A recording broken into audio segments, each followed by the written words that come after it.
there's a term you'll hear about when syncing your track with picture.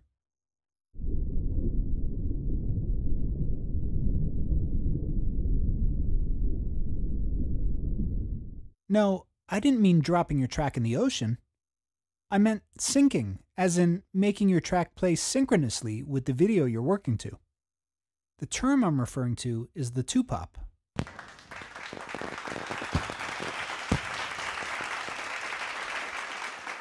The two-pop is that short little bleep sound you hear exactly 2 seconds before the first frame of video. The two-pop is important because it ensures your audio track will be lined up perfectly in sync to the picture you're working with.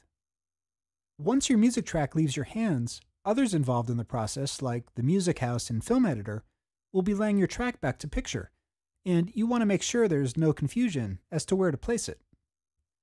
By the way, the term laying your track back simply means to merge your music with the picture, in the form of a QuickTime movie, for example. Let's start out by taking a look at the two-pop in action.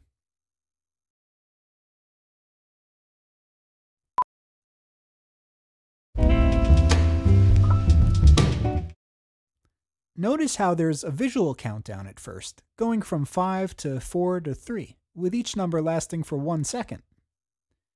The number 2, when we finally arrive at it, lasts for only 1 frame. Here we have a corresponding tone or two-pop, which ensures we're perfectly in sync with the picture. Typically, this two-pop is a 1 kHz tone, 1 frame in length. If your 1 kHz tone doesn't coincide with the visual number 2, you'll know that your track will not sync up with the picture. By the way, if you're fuzzy on the concepts of frames, frame rates, and film and video tempo, Steve H. has an excellent tutorial here called Logic's Music for Picture Toolbox, which I highly recommend.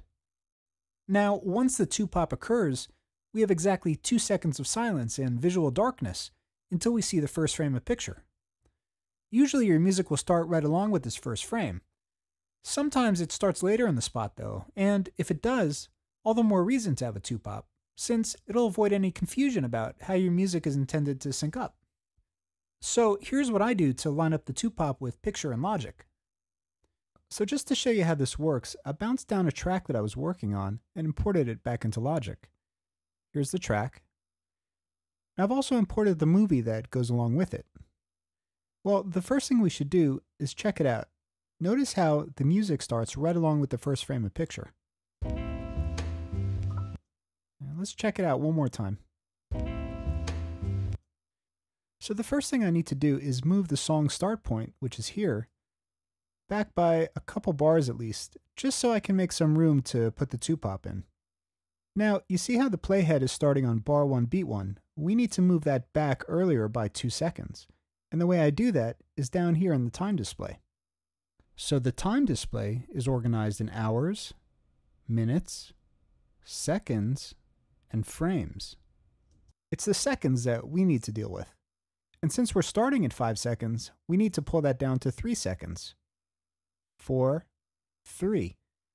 Now notice how when I release the mouse, the playhead jumps earlier by 2 seconds. So this is the point where we need to insert the two-pop.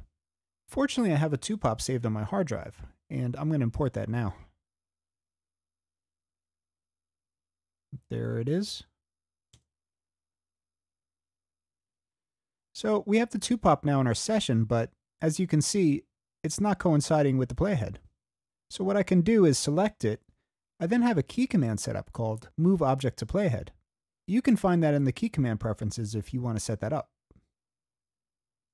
Okay, so now the two-pop starts right along with the playhead.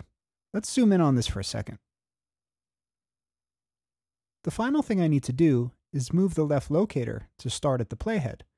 That way when I bounce my track down, it'll start with the two-pop. And for that, I have a key command set up as well. That key command is called Set Left Locator by Playhead. There we go. So let's zoom out. And let's play the track now, just to make sure that the two-pop does in fact coincide with the visual number 2.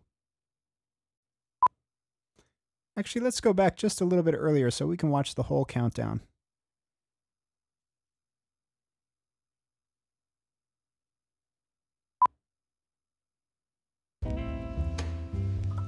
And there you go. That's how you line up the two-pop.